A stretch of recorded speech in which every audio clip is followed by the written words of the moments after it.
Allez, c'est parti. Okay. Exode 34, versets 6 à 7.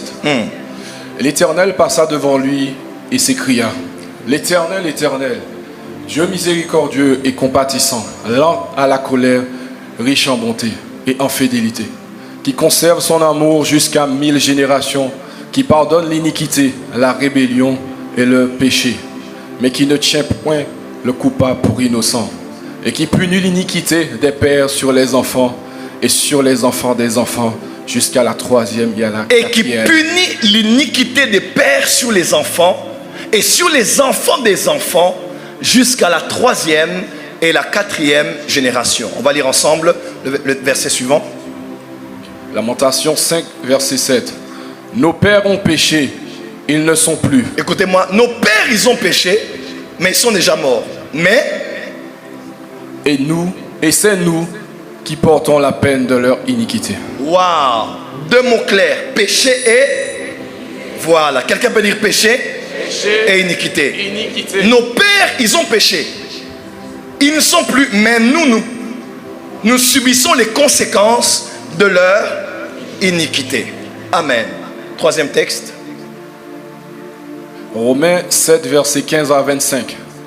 Car je ne sais pas ce que je fais. Je ne fais point ce que je veux, et je fais ce que je hais. Or, si je fais ce que je ne veux pas, je reconnais par là que la loi est bonne. Et maintenant, ce n'est plus moi qui le fais, mais c'est le péché qui habite en moi. Ce qui est bon... Dis avec moi, le péché qui habite en moi. Le péché qui habite en moi. Dis avec moi, le péché qui n'est plus hors de moi, mais qui habite en moi. C'est ce péché qui me pousse à faire ce que je n'aime pas.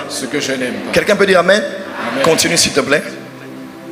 Ce qui est bon, verset 18, ce qui est bon, je le sais, n'habite pas en moi, c'est-à-dire dans ma chair. J'ai la volonté, mais non le pouvoir de faire le bien.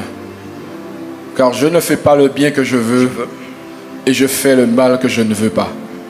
Et si je fais ce que je ne veux pas, ce n'est plus moi qui le fais, c'est le péché qui habite en moi. Je trouve donc en moi cette loi. Quand je veux faire le bien, le mal est attaché à moi. Car je prends plaisir à la loi de Dieu, selon l'homme intérieur. Mais je vois dans mes membres une autre loi qui lutte contre la loi de mon entendement et qui me rend captif de la loi du péché, qui est dans mes membres. Misérable que je suis, qui me délivrera du corps de cette mort? Grâce soit rendue à Dieu par Jésus-Christ notre Seigneur. Ainsi donc moi-même, je suis par l'entendement esclave de la loi de Dieu, et je suis par la chair esclave de la loi du péché. Dernier texte. Jean 1, verset 11 à 13, et nous terminons ici. Elle est venue chez les siens. Excusez-moi, on peut lire tous ensemble en chœur? 1, 2, 3, go. Elle est venue chez les siens, et les siens ne l'ont point reçue. Mais à tous ceux qui l'ont reçu, à ceux qui croient en son nom, elle a donné le pouvoir de devenir enfants de Dieu, lesquels sont nés non du sang, ni de la volonté de la chair, ni de la volonté de l'homme, mais de Dieu. On acclame très fort pour le Seigneur. Veuillez vous asseoir dans la présence de Dieu.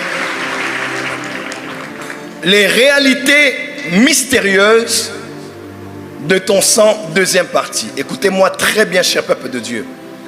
Ce soir, j'aimerais approfondir ce sujet et le clore puisque nous devons prier. Mais je peux vous rassurer que je ne vous parle pas des choses qui sont absentes de ma vie. Je vous parle quelque part de ma propre vie. Certains me connaissent depuis plus de 15 ans. D'autres depuis peu.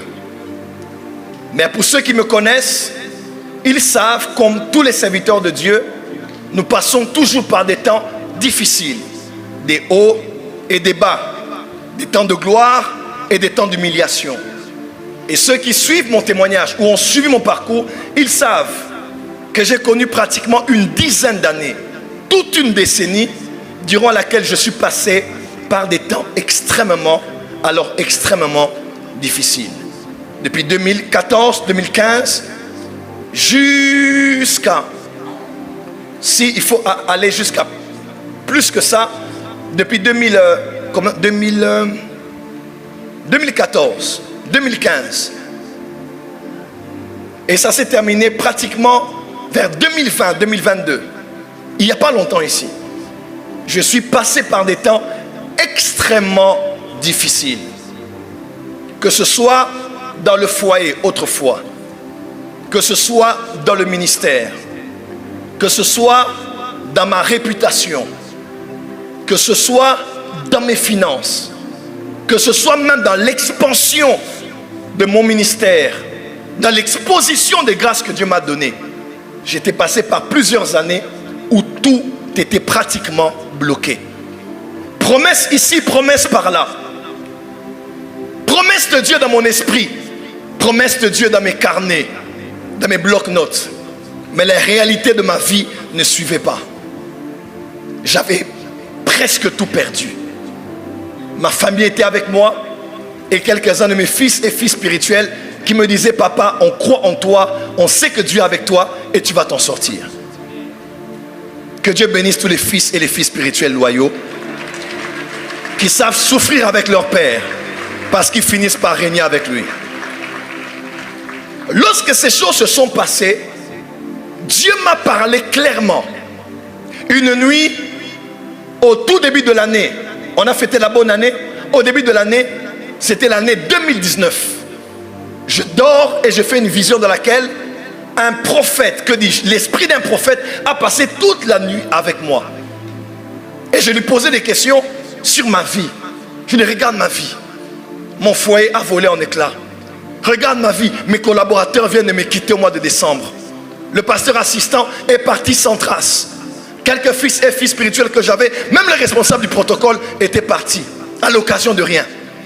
J'avais perdu l'argent. J'habitais une maison qui était horrible, dans laquelle, je crois, des punaises sortaient, des cafards sortaient saisonnièrement, et on devait pulvériser pour aérer et assainir cet appartement. Les temps étaient très difficiles pour moi. Et quand je parle avec l'esprit de ce prophète, et je crois que c'était Jésus qui me parlait lui-même par le canal de son serviteur, il répondait à toutes mes questions. Et il m'a dit: cherche-moi, on va parler. Je me réveille et j'appelle ce prophète. On se voit et il me dit: Dieu m'avait aussi parlé te concernant et j'ai besoin de discuter avec toi. Et Dieu m'a dit: va en retraite, et va en retraite dans ta province d'origine. Et moi je suis originaire d'un lieu qui s'appelle le Katanga. C'est de là même qu'est venu l'uranium de l'histoire, la fameuse histoire de Hiroshima et Nagasaki. C'était là, c'est de là qu'est venu cet uranium. C'est un des lieux les plus riches du monde.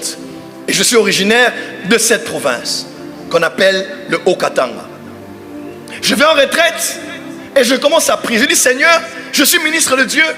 Je prie pour la délivrance, je prie pour les miracles. Tu m'utilises pour les autres, mais pourquoi ma vie n'évolue pas? Et Dieu me dit clairement, il me dit: ton plus grand combat, c'est le combat des liens avec la maison de ton père. Et il m'a dit: tu dois commencer à prier pour la délivrance de ton sang. Ici, j'aimerais dire quelque chose. En matière de délivrance, il n'y a pas de bishop. En matière de délivrance, il n'y a pas d'apôtre. En matière de délivrance, il n'y a pas d'évangéliste. En matière de délivrance, il n'y a pas d'évêques et des représentants légaux. En matière de délivrance, il y a l'humilité de reconnaître que j'ai un problème et que j'ai besoin de Dieu pour m'en délivrer. Parce que je connais beaucoup de pasteurs qui vivent dans des foyers, ils sont malheureux. Ils cherchent la solution, ils n'en ont pas. Ils font semblant en public, mais ils sont misérables dans leur maison parce qu'il y a des choses qu'ils ne savent pas dealer car ils n'ont pas été révélés prophétiquement pour savoir où est-ce que je dois prier, où est-ce que je dois attaquer. Et Dieu m'a dit: ton combat, c'est dans ton sang. Ton combat, c'est sur ton nom. Ton combat, c'est sur ta vie. Mon père est d'une lignée royale et des chefs coutumiers. Il avait refusé ces histoires de pouvoir coutumier que nous avons au niveau du village. Et comme ça ne l'a pas pris, moi et mes frères à l'époque, 14 ans, 13 ans, 14 ans, 15 ans même, j'ai vécu au Bénin, occultisme, voyage astral, impudicité, boîte de nuit, fétiche, très petit, très précoce. J'ai fait beaucoup de choses. Parce que ces choses auxquelles mon père avait renoncé, a commencé à chercher maintenant les enfants de cet homme. Et nous tous, nous sommes entrés dans ces choses. Et je crois même que c'est à cause de ça que j'ai perdu 3 de mes frères qui sont morts successivement cette année, l'autre année, et ils sont morts comme ça. Mes frères et sœurs, écoutez-moi très très bien. J'ai commencé à prier et j'ai cherché ma délivrance. J'ai commencé à prier contre ceux qui attaquaient mon nom. J'ai commencé à prier contre ceux qui étaient liés à mon sang. Jusqu'à ce que je voie les liens tomber et les chaînes être brisées. Mes frères et sœurs, depuis ce jour-là jusqu'à aujourd'hui, les portes qui étaient fermées se sont ouvertes. Moi, j'avais eu un cachet. Je ne pouvais pas entrer sur l'espace Schengen. Depuis le Burundi, j'ai fait un dossier compliqué. On a mal traité le dossier. On m'a refusé l'accès. J'ai fait plus de 7 ans. Les amis venaient en Europe, les amis venaient aux Antilles. Moi, je n'allais nulle part. On me disait, prophète Joël, viens. Les gens voulaient que je vienne depuis, n'est-ce pas? Mais je ne pouvais pas venir parce que tout était bloqué. Des fois, ton blocage financier n'est pas financier, c'est ton sang. Ton problème de mariage n'est pas un problème de mariage, c'est ton sang. Ton église ne grandit pas. Ce n'est pas que tu manques de stratégie pour faire croître l'église, c'est ton sang. Et ce soir, nous allons dealer avec cette histoire qui a bloqué ton sang, lié ton sang, souillé ton sang. Je dis bien, ce soir, tu sors d'ici libre et vainqueur. Dis avec moi amen très fort. Dis avec moi amen très fort. Et hier, je vous ai parlé de cette histoire de sang. Nous avons le même sang hérité de notre arbre généalogique. Quand recevant Jésus, c'est l'esprit qui est sauvé. L'âme ne l'est pas, l'âme est en train d'être sauvée et le corps sera sauvé le jour de l'enlèvement. Nous avons dit que le sang, que même le domaine génétique de notre être, porte les informations liées non seulement à notre lignée ascendante, mais aussi aux informations spirituelles attachées à eux. Est-ce que je peux avancer? Et ainsi, comme eux, nous répétons leur vie, nous répétons le même scénario, nous répétons les mêmes péchés. Quelqu'un dit, il n'y a pas de nouveaux péchés, il n'y a que de nouveaux pécheurs. Il n'y a que de nouveaux pécheurs qui refont les mêmes péchés. Et généralement, c'est génétique, c'est générationnel. Ainsi, tu ressembles aux femmes de votre famille, à tes tantes, à tes sœurs, à ta grand-mère, à ton arrière-grand-mère. Elle est morte en ayant laissé les enfants avec un mari qui s'est débrouillé avec les enfants. Ta sœur aînée est morte aussi après s'être mariée. Elle a laissé les enfants à un homme. Et bizarrement, toi aussi, tu entres dans le mariage, mais tu fais des rêves où tu vois ton mari mourir. Dieu te dit seulement que tu risques de répéter l'histoire de ta grand-mère, de ta mère, et histoire qui deviendra tienne. Est-ce que je peux avancer? Mais ce soir, j'aimerais prendre avec vous l'image d'une famille biblique. C'est la famille d'Abraham. Dis avec moi la famille d'Abraham. Déjà un peu pour rire, quand je vois Abraham, lui et sa descendance, ils avaient vraiment en tant qu'homme un goût particulier pour les femmes. Abraham aimait les belles femmes. Isaac, belle femme. Jacob, belle femme. Tu n'as pas dit amen? Jacob, belle femme. Quand on descend dans cette lignée, David, belle femme. Salomon, n'en parlons pas. Genèse 24, verset 16. C'était une jeune fille, excusez-moi, Genèse 12, verset 11. Comme il était prêt d'entrer en Égypte, il dit à Sarai, sa femme, voici, je sais que tu es belle de figure. Abraham, attiré par le plastique, attiré par le display, attiré par l'apparence. Est-ce mauvais d'aimer une femme qui est belle? Pas du tout, la mienne elle est belle aussi. Genèse 24, verset 16, il est écrit, c'est une jeune fille très belle de figure, elle était vierge et aucun homme ne l'avait connue. Elle descendit à la source, remplit sa cruche et remonta. On parle de Rebecca. La femme d'Abraham, Sarai, belle. La femme de son fils, Isaac, belle. Et la fille, et Isaac a eu Ésaü et Jacob. Quand Jacob arrive chez Laban, il voit deux sœurs. Mais son regard se penche directement, non pas sur Léa, mais sur Rachel. Il est écrit dans Genèse 29, verset 17, Léa avait les yeux délicats, mais Rachel était belle de taille et belle de figure. Dis avec moi, Rachel était belle de taille et belle de figure. Ici, j'aimerais dire quelque chose, évangéliste Myriam. Jacob n'a pas regardé une compétence intellectuelle, une compétence professionnelle, une qualité innée de cette personne, les vertus d'une femme, il a été attiré vers Rachel parce que Rachel était belle. Et vous savez pourquoi il a été attiré vers Rachel? Parce qu'il avait grandi dans une maison où son papa Isaac avait épousé une femme, Rebecca, qui était très belle. Et généralement, les enfants dans les maisons vont épouser les belles femmes comme leur maman. Je change de version. Généralement, les enfants dans les maisons, surtout les hommes, vont épouser des femmes. En fait, ils vont épouser des femmes en voulant épouser leur maman.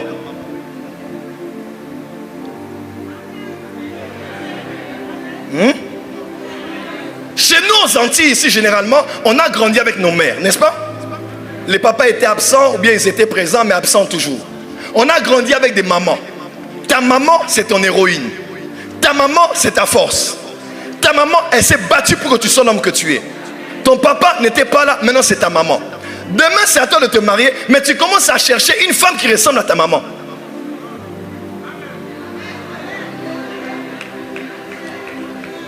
Est-ce que c'est mauvais? Ce n'est pas mauvais. Mais Dieu ne t'a pas appelé à épouser une femme qui est comme ta mère, mais épouser ta propre femme. Parce que je connais les hommes, après s'être mariés, quand il y a le salaire va chez sa mère. Et la femme ne sait pas quand est-ce que l'homme est payé, dans quel compte l'argent entre. Parce que l'homme est allé chercher Rebecca dans la maison de Laban. Sans parler de Jacob et des autres. Excusez-moi, de David et des autres. Mais quand vous lisez Cantique des Cantiques, 1 verset 8, que tu es belle, mon ami, que tu es belle. Tes yeux sont des colombes. Et Salomon, ma soeur, si un homme te drague comme ça, il faut le gifler. Cantique 4 verset 1, que tu es belle, mon ami, que tu es belle. Donc cette famille abrahamique là est compliquée. Derrière ton voile, tes cheveux sont comme un troupeau de chèvres, suspendus au flanc à la montagne de Galade. Cantique 4 verset 7, que tu es belle, mon ami, il n'y a en toi aucun défaut.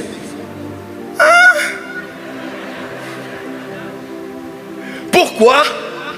On peut dire que c'est pas mauvais d'épouser une belle femme, mais il y avait comme une répétition de scénarios dans cette lignée-là où les hommes ne cherchent pas les compétences, ne cherchent pas les vertus, ils cherchent d'abord la beauté, ils cherchent les formes, ils cherchent le beau nez, le beau visage, ils cherchent d'abord une belle femme.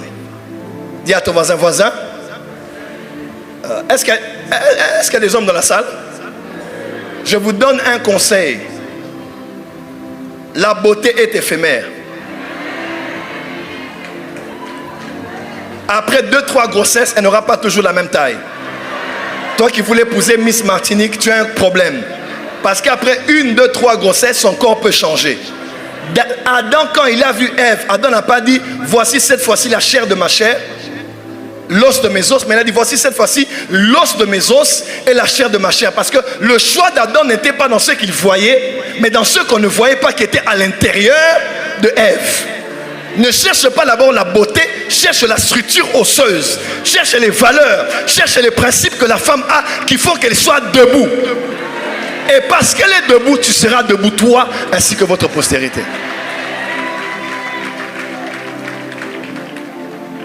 Deuxième chose rapidement, quand on voit la famille d'Abraham, c'était une famille dans laquelle l'homme avait menti. Abraham avait menti. Genèse 12 verset 11, comme il était prêt d'entrer en Égypte, il dit à Sarai, sa femme, voici je sais que tu es belle, une belle femme de figure. Verset 14, lorsqu'Abraham vit arriver en Égypte les Égyptiens, vit que la femme était fort belle. Quand vous allez plus loin, il a dit à sa femme, il lui a donné une injonction précise qu'elle devait respecter. Et dans ce cadre-là, elle devait mentir. Abraham, dis avec moi Abraham. Dis encore Abraham. Dis avec moi, Père Abraham. Dis encore plus fort, Père Abraham. Encore Père Abraham. Dis, je te prie que tu es ma soeur, afin que je sois bien traité à cause de toi et que mon âme vive grâce à toi. Genèse 12, verset 13. Quand on regarde Isaac, Isaac, lui, n'a pas menti, mais seulement sa femme Rebecca a menti. Elle a travaillé pour la faveur de Jacob et elle a dit à Jacob d'aller se présenter devant Isaac comme étant lui-même Ésaü. Quand on va dans la famille maintenant de Jacob lui-même, il est écrit, Jacob répondit à son père, je suis Ésaü, ton fils aîné. Et pourtant, il avait menti. Donc on voit ici, Abraham a menti. Dans la famille de son fils, Rebecca a menti. Et dans la famille de qui? Dans la famille maintenant de Jacob, on voit lorsqu'ils ont pris Joseph, ils ont vendu Joseph, ils sont allés dire à leur père que leur frère était mort et pourtant il n'était pas mort. Parce que les péchés des pères peuvent devenir les péchés des fils et les péchés des petits-fils. Amen. Dans cette famille, les femmes avaient difficulté à avoir des enfants. Abraham a attendu longtemps pour avoir un enfant avec Sarah. Abraham n'était pas stérile, c'est la femme qui l'était. Rebecca n'était pas stérile, mais elle a attendu longtemps. Et quand elle était enceinte, c'était une grossesse très pénible, au point de aller consulter l'Éternel. Et Rachel et même Léa, vous le savez avec moi, ont dû avoir des enfants toujours après de très dures épreuves.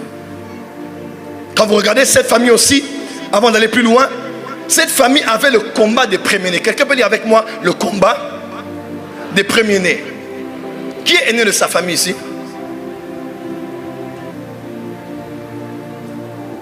Qui est aîné des garçons?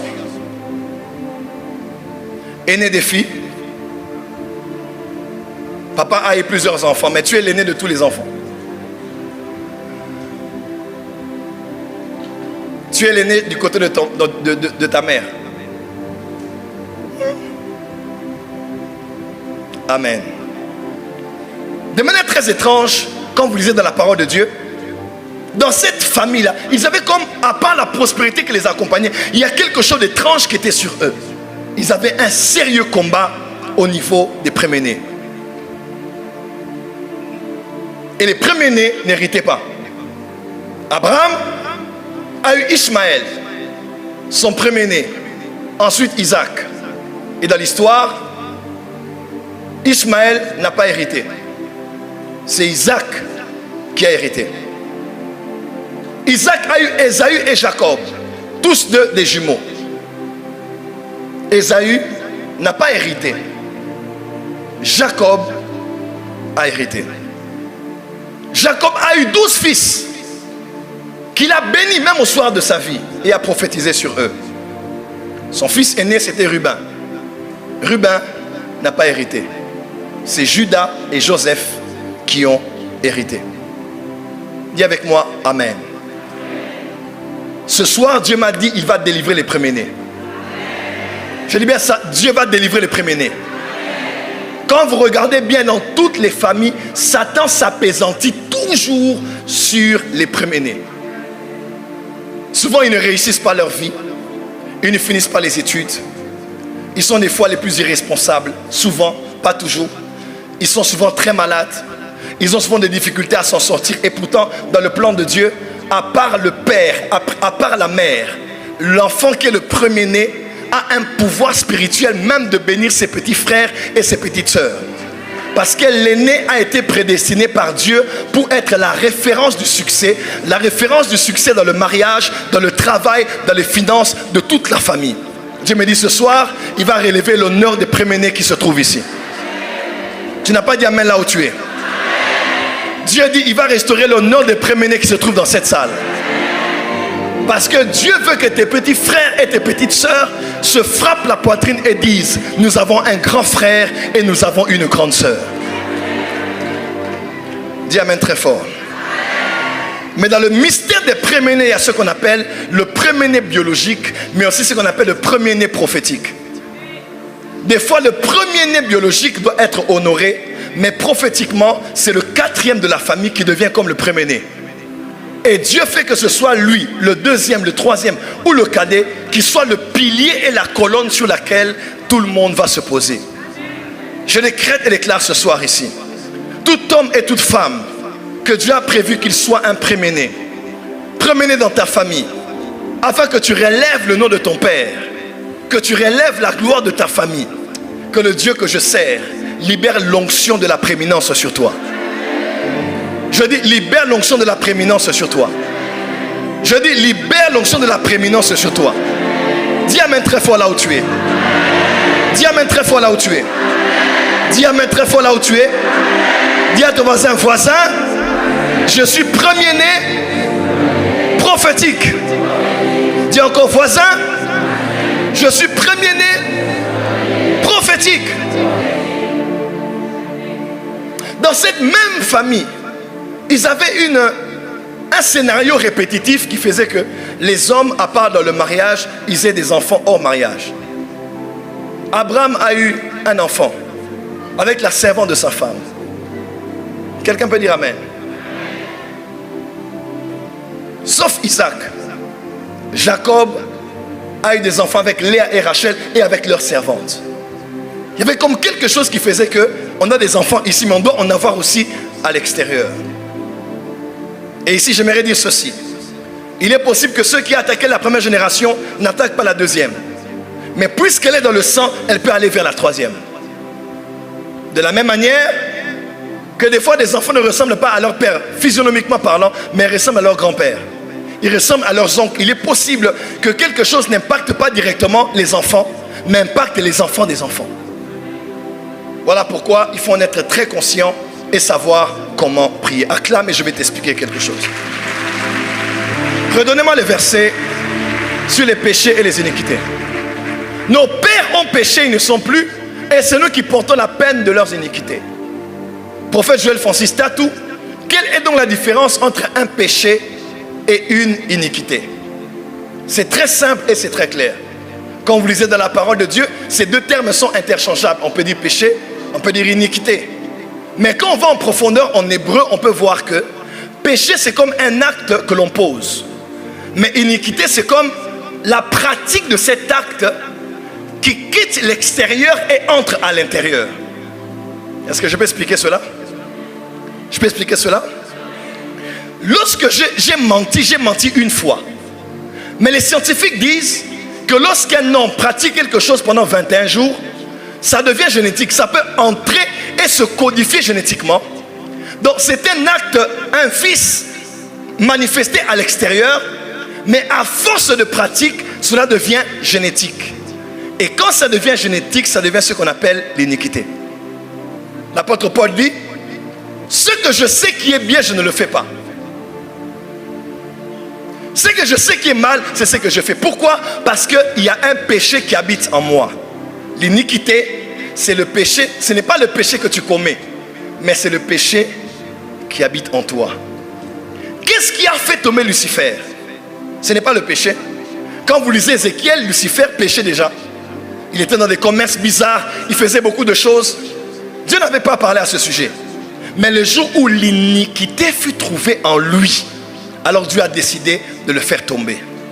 Ce jour-là, les hommes diront, n'avons-nous pas prophétisé, guéri les malades, prêché l'évangile? Qu'est-ce qu'il dira? Il dira, éloignez-vous de moi, vous tous qui commettez, non pas le péché, mais qui commettez l'iniquité.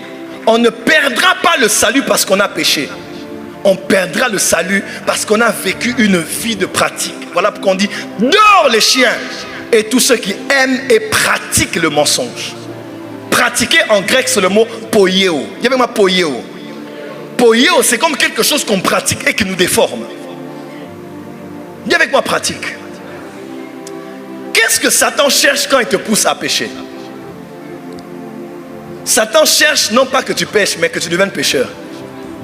Qu'est-ce que Satan cherche quand il veut que tu fumes? Il ne te pousse pas à fumer, il veut que tu sois un fumeur. Qu'est-ce qui fait quand Satan te pousse à battre ta femme?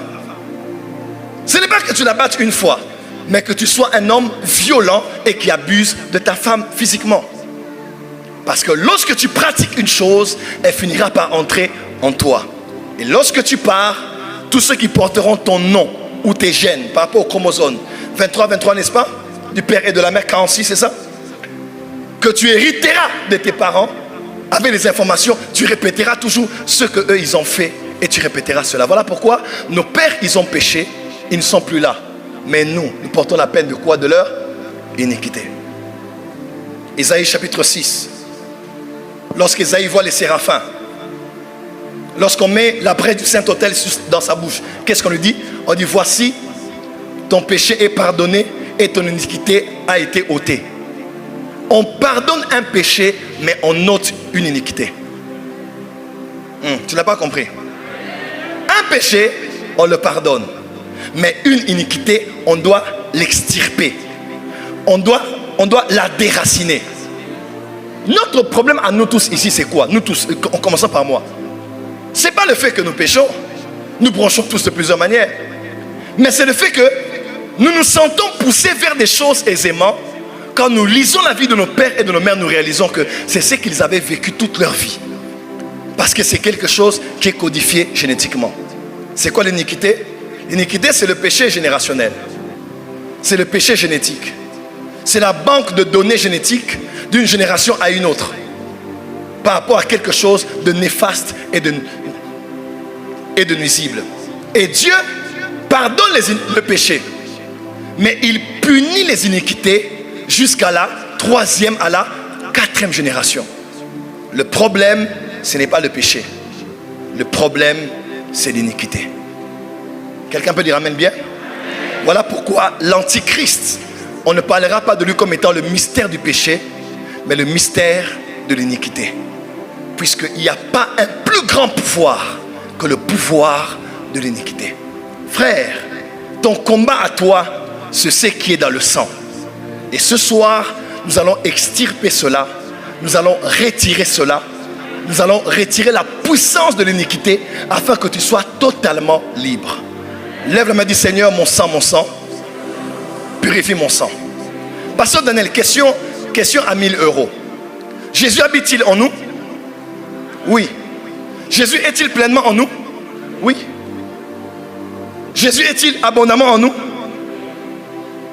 Jésus vit-il en nous? Pourquoi avons-nous besoin de prendre la Sainte Seine? Pourquoi avons-nous besoin de boire du sang et de manger la chair? Au-delà d'un rituel ou d'un sacrement, il y a une dimension de la spiritualité de la Sainte Seine. Je peux t'expliquer quelque chose? Nous prenons le sang de Jésus pour que son sang ait un impact dans le nôtre.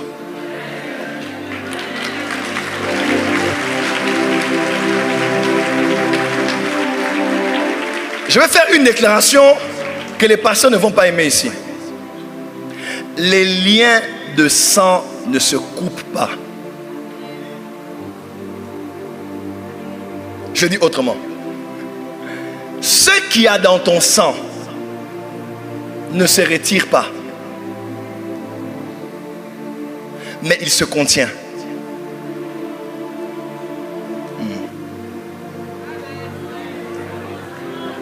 Si ta grand-mère était sorcière et que toi et que ta maman était diseuse de bonne aventure, dans ton sang il y a la magie. Même si tu es né de nouveau, ton sang a la magie. Tu auras une facilité à la spiritualité, à voir des choses, même si tu es chrétien, parce que ton sang est configuré à la spiritualité. Et Satan va commencer à te tenter avec des tentations de te faire emmener à vivre la vie de ta mère et de ta grand-mère. Le jour où tu cèdes, tu actives ce qui était là, mais qui était latent et qui était potentiel, et tu vas répéter la vie de ta grand-mère et la vie de ta mère. Que faisons-nous pour détruire le pouvoir et l'influence de l'iniquité? Nous prenons la Sainte Seine. Nous mangeons le corps du Christ, afin que la vie de Dieu Zoé continue à nous maintenir dans la stature de l'état d'homme fait, à la stature parfaite de Jésus-Christ. Deuxième chose, que faisons-nous? On détruit une habitude par une habitude. On détruit une pratique par une pratique. Ce soir, je vois Dieu te donner la force de répéter les bonnes choses que tu n'arrivais pas à faire.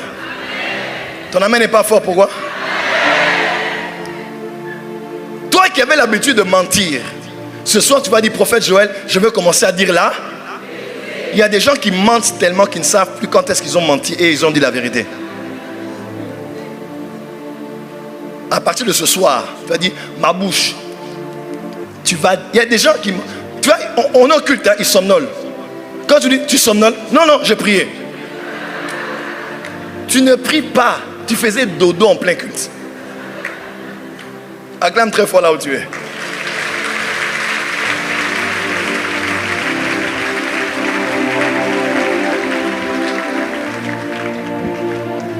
Et ce soir, nous allons prier contre ces choses qu'il y a dans notre sang.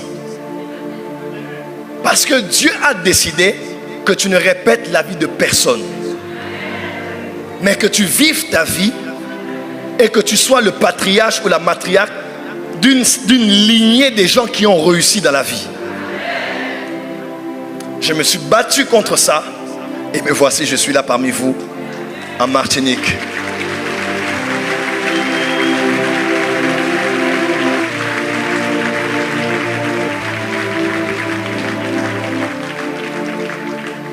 Balance les mains. Dis, Seigneur, délivre-moi. Seigneur, libère-moi. Dis à ton voisin, je décide de briser le cycle. Change de voisin, dis voisin.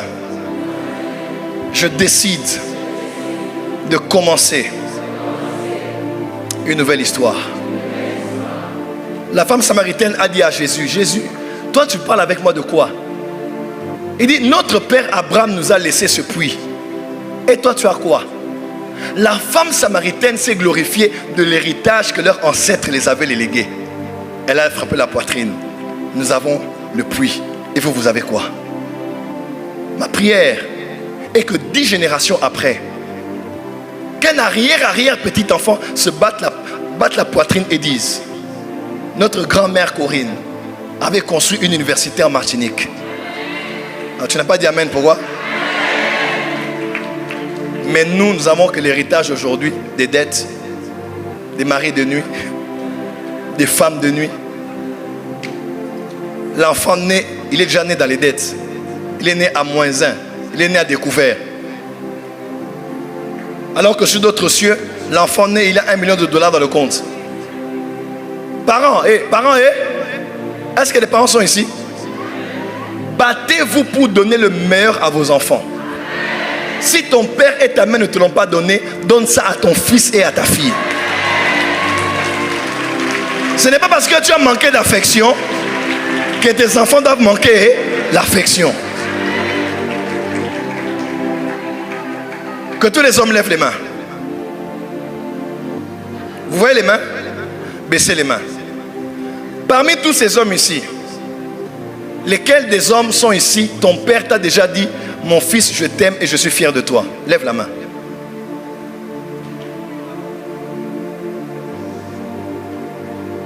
Vous voyez ça? Baissez les mains. Qui n'ont jamais entendu leur père? Tu n'as jamais entendu ton père te dire, mon fils, je t'aime, bien je suis fier de toi. Lève la main. Levez bien les mains, levez bien les mains. Balancez les mains.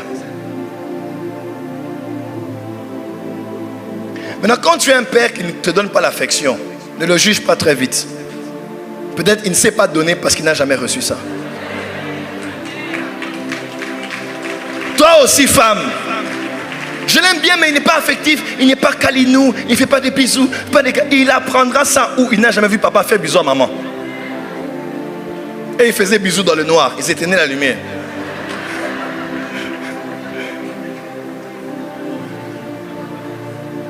Dis à ton voisin, ce qu'on ne m'a pas donné, je le donnerai à mes enfants, à mes petits-enfants, à mes arrière-petits-enfants. Au nom de...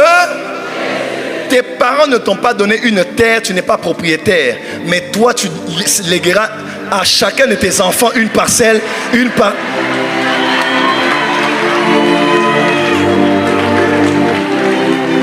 Ne te plains pas de ce qu'on n'a pas fait pour toi. Décide-toi de faire d'autres choses pour ceux qui viendront après toi.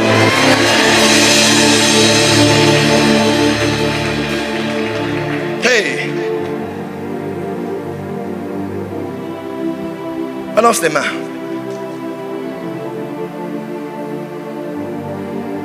Dis à ton voisin, Je suis béni. Et je suis une source de bénédiction.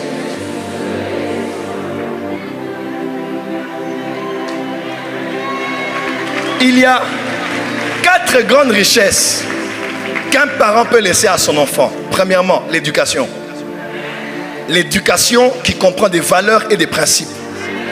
Tu verras dans certaines familles un enfant a beaucoup de citations, un enfant a beaucoup d'anecdotes, un enfant a beaucoup d'histoires, beaucoup de légendes, un enfant a beaucoup de principes, beaucoup de culture générale, parce que son grand-père et son père étaient très cultivés.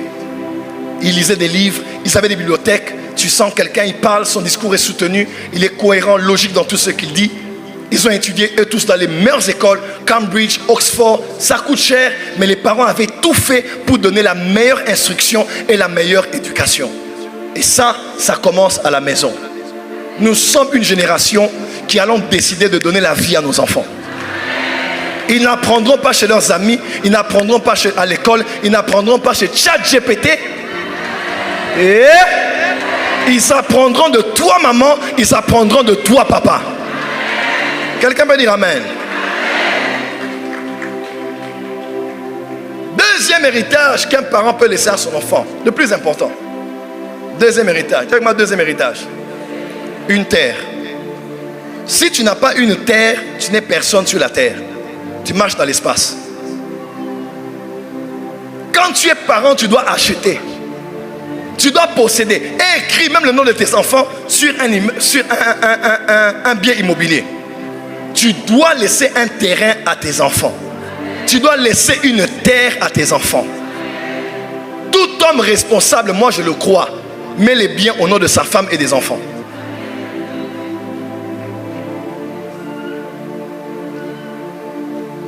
Troisième grand héritage que les parents peuvent laisser à des enfants. Je peux vous dire c'est quoi? Je peux vous dire c'est quoi?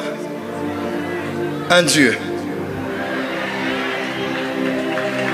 Un Dieu.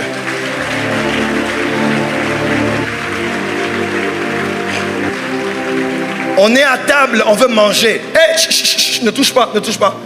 Parce qu'il y a des gens, touche pas. Fermons les yeux et on prie.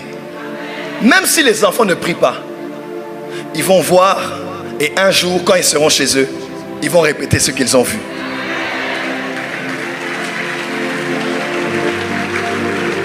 Parce que les enfants ne suivent pas ce que tu dis. Les enfants suivent ce que tu fais. Quand un leader montre le chemin, les gens ne suivent pas le doigt du leader, mais les pieds du leader. Ce n'est pas ce que tu donnes comme ordre que les gens exécutent, mais c'est comment toi-même tu es capable d'aller là-bas que les gens vont suivre. Il est temps qu'en Martinique, même si tu es jeune femme et que tu es mère, même si tu es un homme, tu éduques tes enfants seuls, il est temps que nous prenions des responsabilités afin de ne pas laisser des iniquités aux prochaines générations. Tes enfants savent que quand ça barde, ils savent que papa et maman sont à genoux. Quand ça chauffe, ils sont à genoux et ils prient Dieu. Le jour où l'enfant sera avec sa femme, dans sa maison, il sait où recourir en premier quand il est en situation de crise. Il s'est dit dans le psaume 121, je lève mes yeux vers les montagnes, d'où me viendra le secours. Le secours me vient de l'Éternel, lui qui a fait les cieux et la terre. Dis à ton voisin, nous allons laisser un Dieu aux prochaines générations. Dis à ton voisin, et ce Dieu a un nom. Dis à ton voisin, et ce Dieu a un nom. Il a été obéissant à la mort de la croix. Voilà pourquoi le Père lui a donné le nom qui est élevé au-dessus de tous les noms, afin qu'au nom de Jésus, tout genou fléchisse dans les cieux, sur la terre et sous la terre, et que toute langue dans ma famille et en Martinique confesse que Jésus-Christ est Seigneur, à la gloire de Dieu le Père. Acclame très fort.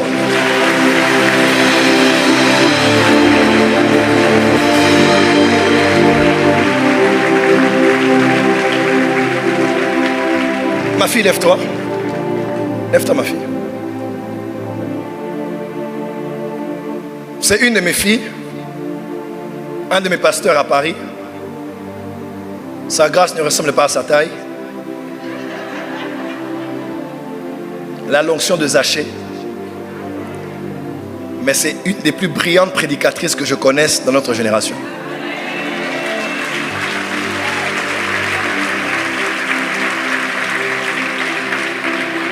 Dieu l'a fait grâce. Elle est mère d'un garçon incroyable. Dernièrement, c'était un dimanche. On est à la maison, on a culte le soir à Paris. Et on nous informe qu'il y a eu une tragédie dans sa maison. Et son fils était mort. Beaucoup de gens ne savent même pas l'église de Paris, les gens ne savent même pas. Ils ne savent même pas. Beaucoup apprennent seulement à peine, ils commencent à soupçonner. L'enfant a été électrocuté dans la salle de bain. Il est tombé, il était déjà parti, mort. Un des fils de la maison est venu, il a réanimé, on appelle ça comment encore? Massage cardiaque, et il est revenu à lui. Il a connu une grosse brûlure. Je suis allé le voir à l'hôpital. Sa mère est là. Au lieu que ce soit nous qui soyons là pour le prêcher, c'est lui qui nous prêche. Il nous parle de Jésus. Il nous parle de Dieu. Quand sa mère l'a mis dans l'ambulance, je me rappelle, elle lui parlait de Jésus. Jésus, Jésus, Jésus. Et je me suis étonné, moi, son père et elle qui étaient là. Le garçon a une fermeté dans la foi. Qu'est-ce qu'il dit comme ça? Qu'il sait ce qui lui arrive, dans tous les cas, c'est Dieu qui l'a sauvé. Et que si Dieu l'a sauvé, c'est parce qu'il a une grande destinée. Et là, il va se faire il veut se faire baptiser.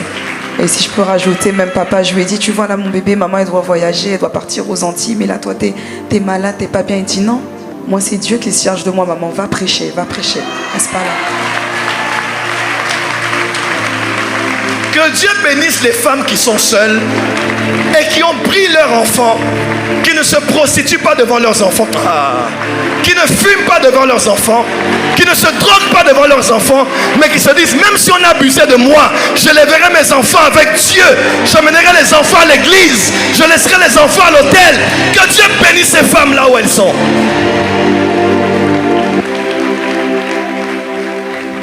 Tu n'as pas le droit de faire subir à un enfant innocent la violence qu'on t'a fait subir. L'enfant a quel âge aujourd'hui? 14 ans. 14 ans. Malgré tout ce par quoi elle est passée, elle dit, je vais éduquer mon enfant avec Jésus. Et bientôt, je crois qu'elle se marie. Amen. Et Dieu lui donne un mari qui va aimer. Pourquoi tu n'as pas acclamé ici?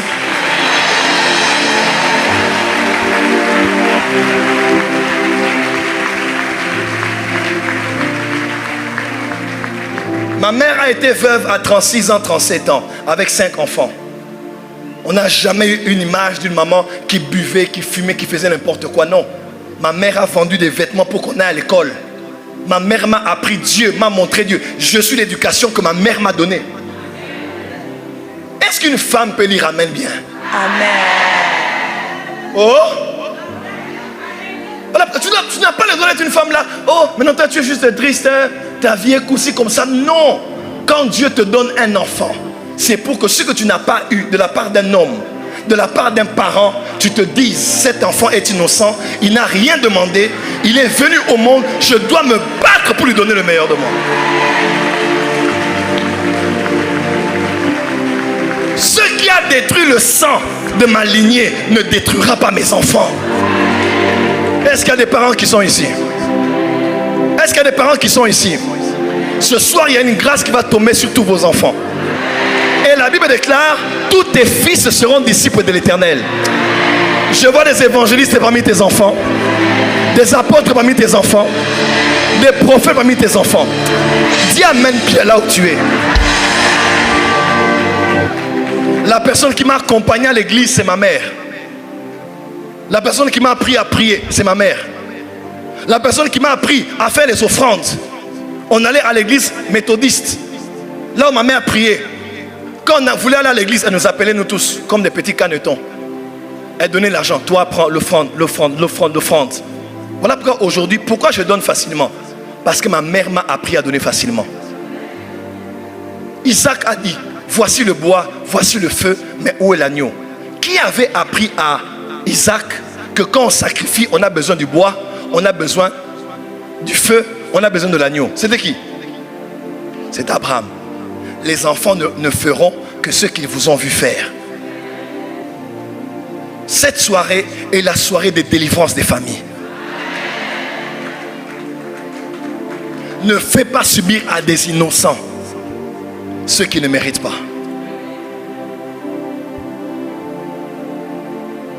Vous savez quoi?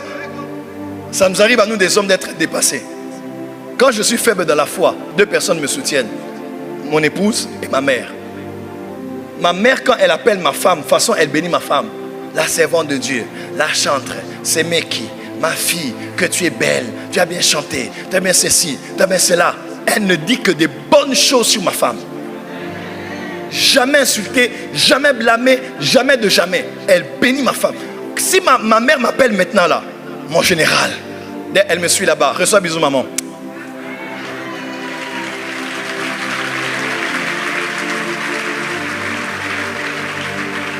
Pourquoi je dis tout ce que je dis? On doit se battre pour la prochaine génération. Nous sommes déjà une génération sacrifiée. On a dépassé la quarantaine, la cinquantaine, la soixantaine. Il va même là, plus de 35 ans. Tu dois maintenant te battre pour que quand tu ne seras pas là, que la prochaine génération, écoute-moi, un péché que tu n'as pas vaincu dans ta génération reviendra plus puissant dans la prochaine génération. Un géant que tu n'as pas vaincu dans ta génération viendra en puissance dans la prochaine génération. Dieu a dit à Josué, va à Canaan, détruis toutes les villes. Et Josué laisse 3 villes. Première ville, dans Josué 11 je pense. Première ville, Asdod. Deuxième ville, Gaza. Troisième ville, Gath. Josué, ta génération est là. Détruis toutes les villes. Il détruit toutes les villes, il laisse 3 villes. Dis avec moi Asdod, dis Gath, dis Gaza. Josué est mort, c'est fini, on a eu l'époque des juges. Mais savez-vous ce qui est sorti de ces villes que Josué avait laissées? Quand on a pris l'arche par les Philistins, on a emmené dans le temple de Dagon, c'était dans la ville d'Asdod. On a humilié l'arche, bien que le dieu Dagon était tombé devant l'arche, dans la ville d'Asdod, parce que quelqu'un avant eux n'avait pas éradiqué les êtres humains dans la ville d'Asdod. De Gath est sorti Goliath de Gath. Et de Gaza est sorti Delilah qui a fait tomber Samson. Nous souffrons aujourd'hui dans notre génération. Vous savez pourquoi? Pourquoi nous souffrons? Parce que nos pères n'ont pas vaincu leurs démons. Et nous nous combattons et nos démons et les démons de la postérité avant. Je termine avec cet exemple. Donnez-moi la baguette. J'ai besoin de 3 pasteurs s'il vous plaît. 3 pasteurs. On acclame pour nos pasteurs.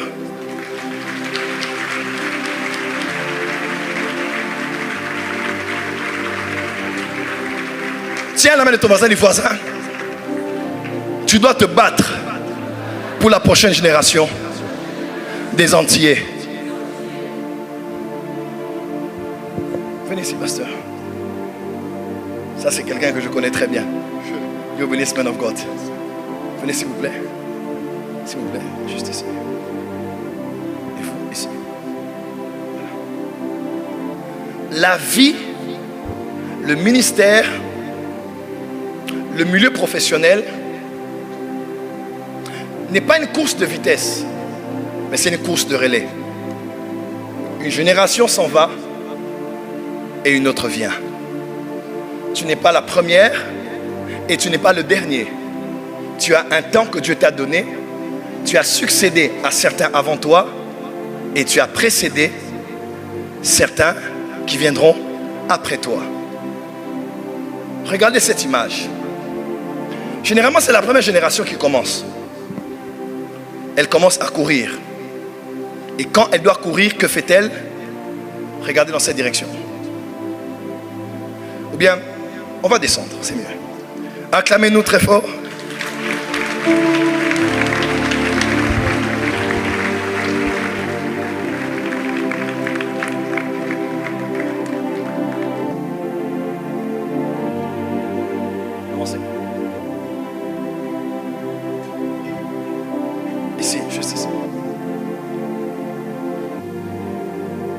Dis avec moi, course au relais.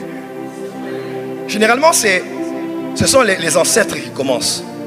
Eux, ils n'ont pas de référence. Ils apprennent sur le tas. Ils font des erreurs. Ils grandissent par expérience.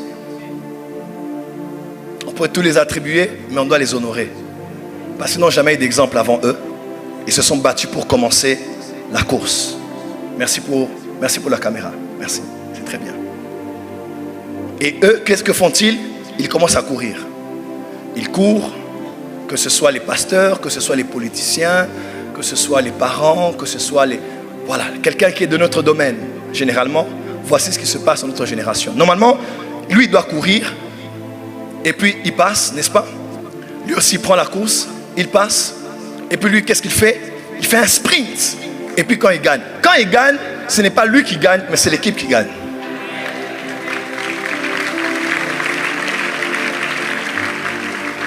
Hey, revenez à votre place. Je n'ai pas encore commencé. Mais voici dommage ce qui se passe dans notre génération. Ceux qui commencent et qui devaient courir, ils courent. Regardez les gens devant.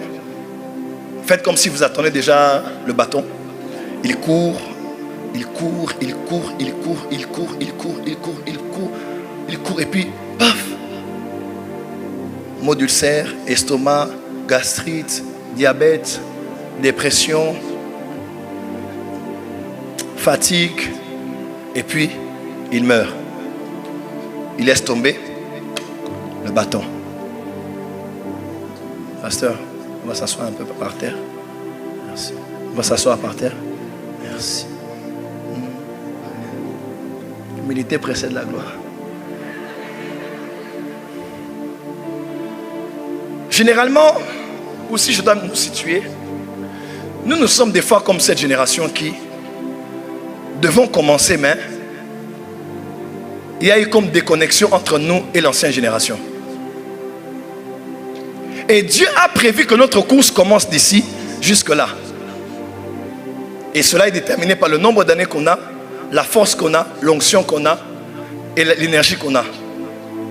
Mais généralement, les aînés, les pères, n'ont tellement pas fini leur course que nous, au lieu de courir notre course, nous commençons à faire demi-tour et à courir le reste des années de la course de nos prédécesseurs. Nous encore, on part, on court, on prend, vous voyez, on prend. Donc, tu as couru une course qui n'est pas ta course. Si ton père avait laissé un bâtiment en ton nom, tu n'allais même pas chercher à emprunter 50 € chez ton voisin. Parce que les aînés n'ont pas facilité la tâche. Et toi, tu cours encore la course de ton père, il avait laissé 20 ans. Donc tu as fait 20 ans pour finir ce que ton père devait faire. Maintenant, le temps de revenir à ton niveau, tu as déjà 72 ans. Tu es déjà fatigué par la vie. Et maintenant, tu dois, à ton âge, faire des choses que tu es censé faire depuis 32 ans. Et maintenant, c'est à cet âge que tu veux te marier, que tu veux commencer à avoir des enfants, que tu veux commencer à investir. Tu as quel âge? 50 ans. C'est tard. 60 ans, 65 ans, 70 ans. Des fois, pourquoi même nos églises ont des problèmes? Parce que nos pères n'ont pas fini leur mission. Et il y a eu cassure générationnelle. Quand les pères n'ont pas la victoire sur les esprits des eaux, nous allons nous lever avec le zèle, mais nous allons tomber comme eux sont tombés. Dans le temps que toi tu commences ta course, tu es déjà fatigué. Et tu cours encore. Et puis tu es fatigué. Et puis tu laisses tomber. Et puis nos enfants eux aussi. Nos enfants eux aussi. Puisque nous, on n'a pas réussi dans le mariage, eux ne connaissent pas l'image d'un mariage réussi. Et eux aussi répètent les mêmes choses. Voilà pourquoi, toi ici, tu dois réussir. Tu ne dois pas faire tomber là où les aînés ont fait tomber. Tu dois vaincre afin que tu prennes le bâton et que tu donnes ça aux prochaines générations.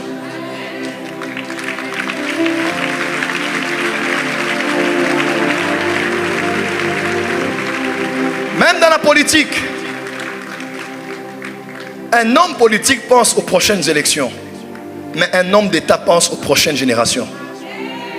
On a trop d'ambition, mais on n'a pas de vision transgénérationnelle. Tout le monde veut être là, veut régner. Personne ne pense à qui viendra après. Dans un seul service, quand c'est un buffet, nous le savons tous, quand on doit aller se servir, on prend la sieste si on est le premier. On regarde la file qui est longue. On regarde le repas. On ne se sert pas en prenant tout. On prend un peu parce qu'on calcule ceux qui sont derrière et ceux qui y a devant moi. Un vrai leader ne mange pas tout. Ne prend pas n'importe quelle décision. Parce qu'il sait, ça peut empiéter à la liberté et à la bénédiction des prochaines générations. Oh, dis amen très fort. Asseyez-vous s'il vous plaît. Nos églises ne manquent pas de prédicateurs. Nos églises manquent de pères. Des prédicateurs qui ont le cœur des pères. Je ne suis pas ici pour attaquer les pères. J'en suis un. Mais généralement, nous ne donnons même pas la chance aux autres de monter. Parce que toi, dans l'église où tu étais là, on te bloquait tellement. Maintenant que c'est ton tour, tu vas faire souffrir tout le monde. Il faut apprendre à discipliner. Il faut aussi apprendre à élever. Il faut apprendre à faire confiance à vos enfants. Ils font des erreurs, corrigez-les, mais motivez-les. Aujourd'hui, sans peur d'être contredit, je suis un des prophètes dans la francophonie qui a le plus de fils prophètes qui sont puissants dans la francophonie. Moi, Joël Francis Tatou. Si je les mets ici, ils vont commencer à prophétiser. Mais moi, je serais étonné. Tu sais pourquoi? Parce que je suis un père. Un père n'est pas jaloux de ses enfants. Un père n'est pas jaloux de ses enfants. Arrêtez ce leadership d'insécurité.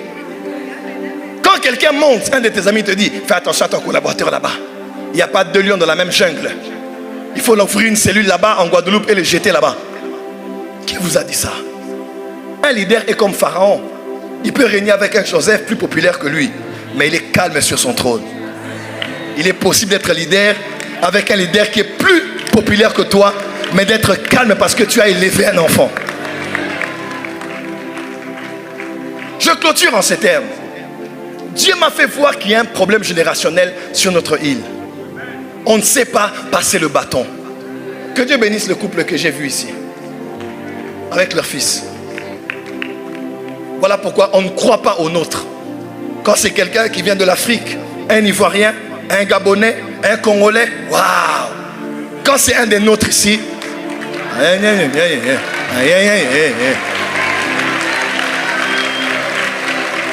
c'est la vérité. Quand c'est un Angolais, vous allez remplir le stade. Mais si c'est un des vôtres, vous allez refuser de venir. C'est quoi cette sorcellerie?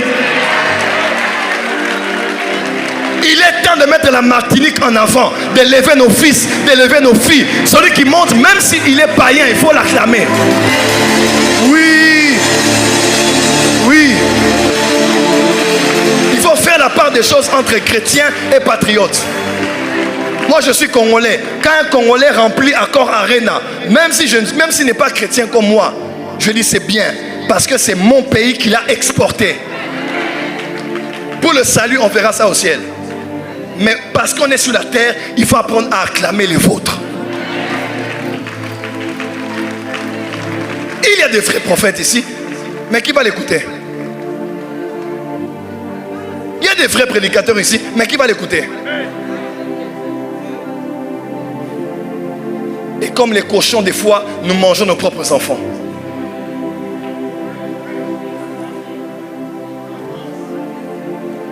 Dieu m'a fait voir qu'il y a ici une cassure générationnelle. Les papas ne sont pas là pour les enfants. Que ce soit spirituellement, que ce soit physiquement, que ce soit politiquement, il y a cassure générationnelle.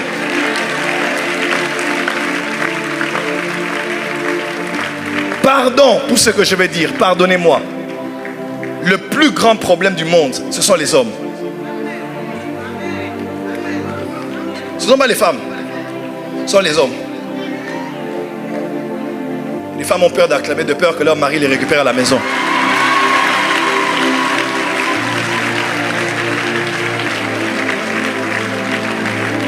Quand Ève a mangé, est-ce que Dieu a dit, Ève, Ève, où es-tu? Qu'est-ce qu'il a dit? Qu'il s'agisse d'échec ou de succès, tout dépend de l'homme. Oh non, prophète, la sage-femme bâtit sa maison. Père en araméen, c'est Abba. Abba, c'est fondation. Si c'est la femme qui bâtit, l'homme est la fondation de la maison. En d'autres termes, une fondation marécageuse risque de faire croire que la femme est incapable de bâtir. Et pourtant, elle a tout pour bâtir, mais elle a une fondation dans les marais. Des fois, on appelle certaines femmes des mauvaises femmes. Elles ne sont pas mauvaises. Une femme a besoin d'un homme stable qui sait ce qu'il veut, qui sait où il va. Quand cette femme entre dans sa vie, elle peut exploser. Ah, dis amen très fort là où tu es.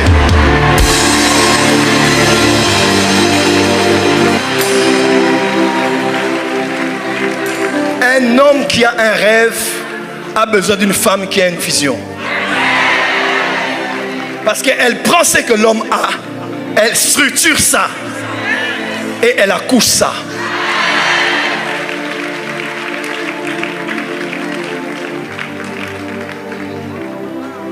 C'est la vérité.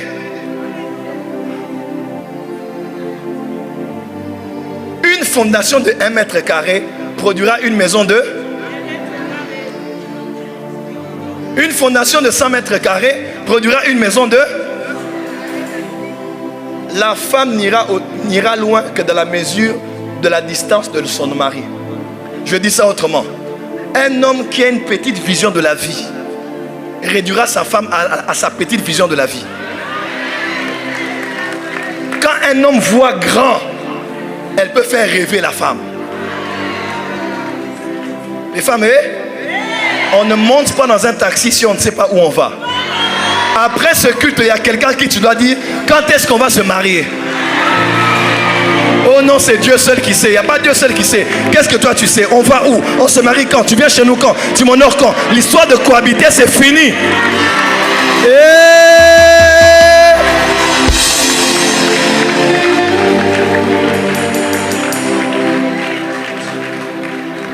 C'est vrai. Il y a aussi des femmes qui sont des mauvaises femmes. Ça, c'est la vérité. Mais généralement, une femme est juste un multiplicateur.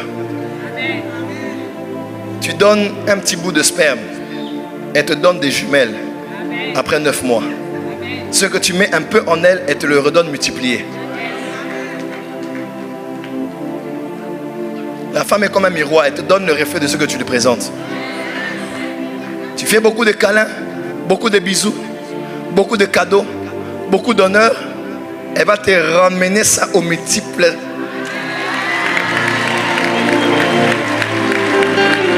Tu la blesses, tu la bats, tu l'humilies.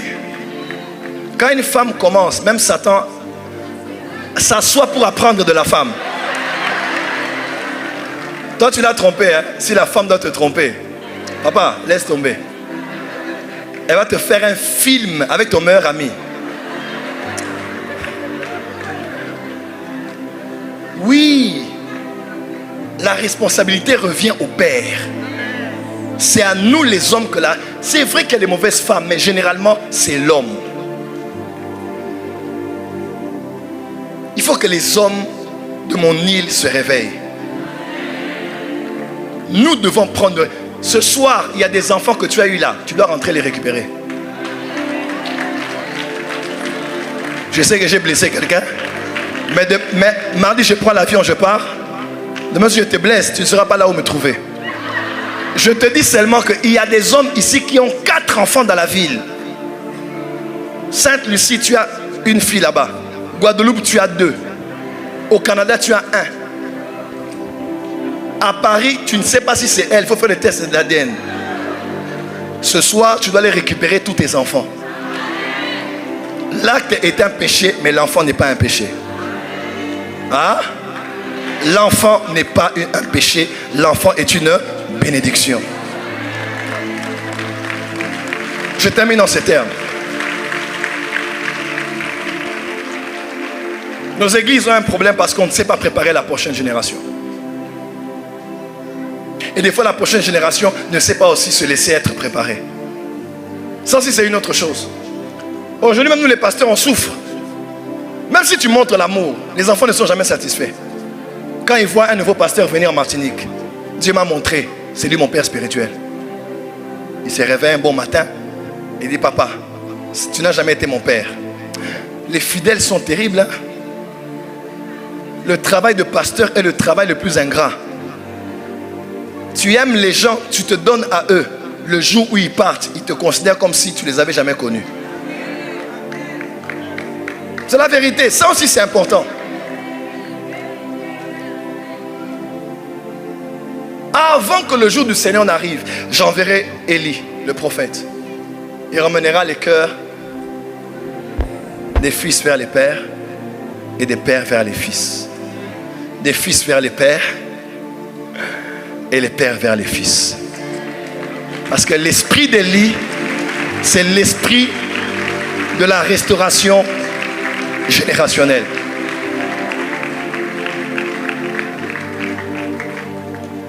Tu sais jouer au piano, forme d'autres pianistes. Pour que quand Dieu t'envoie aux États-Unis, en Martinique, on ait d'autres pianistes. Tu es un pasteur, forme d'autres pasteurs. Tu n'es pas éternel. Le jour où tu ne seras pas là, Dieu suscitera un de tes fils. Tu es dans l'entrepreneuriat. Écoutez-moi. Tout riche au milieu des pauvres est un pauvre. Parce qu'il y a des gens qui sont tellement pauvres que tout ce qu'ils ont, c'est leur argent.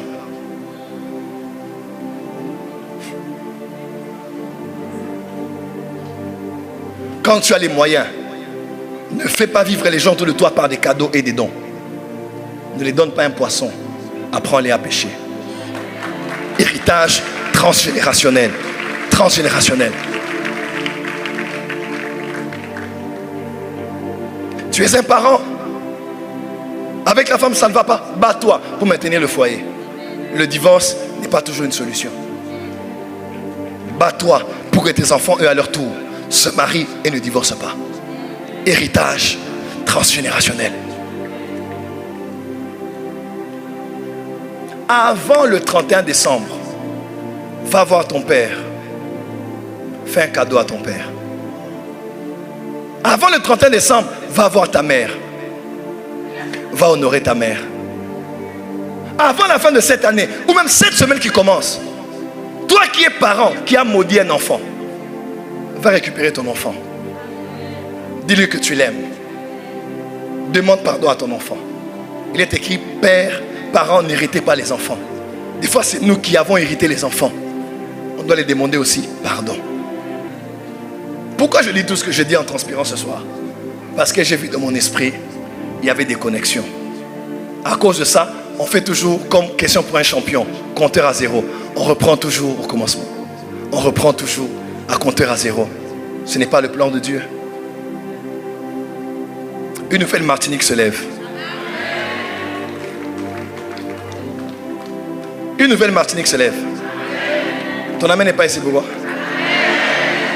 Tu es prêt pour la prière? Vous êtes prêt pour la prière? Une nouvelle Martinique se lève. Je vois Dieu te reconnecter avec tes parents. Dieu te reconnecter avec tes enfants. Dieu te reconnecter avec ta famille. Et ce soir, nous allons prier. C'est par toi que la réconciliation viendra. C'est par toi que la paix sera restaurée. Écoutez-moi, ça ne sert à rien de prier ici, tu tombes d'un monde. Mais tu sors d'ici, tu ne parles ni à ton père, ni à ta mère, ni à tes frères. Mais quand tu viens à l'église,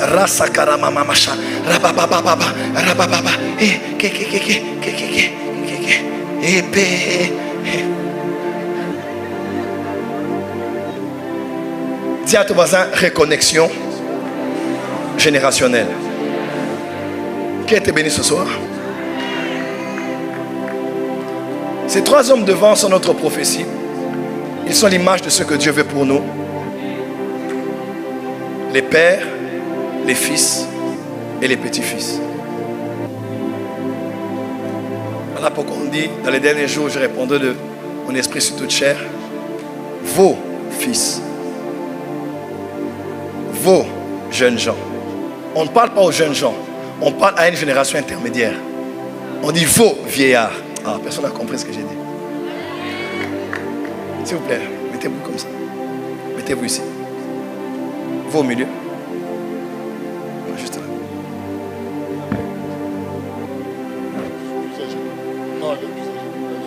On se dispute qui est le plus âgé que l'autre.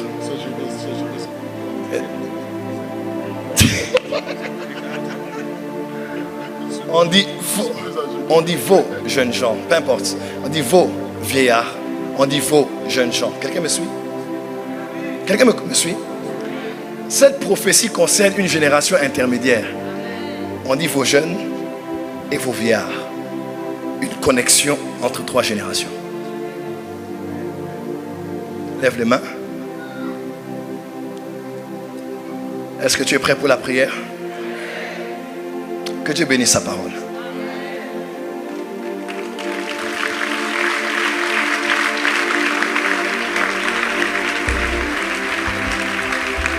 Que Dieu bénisse sa parole.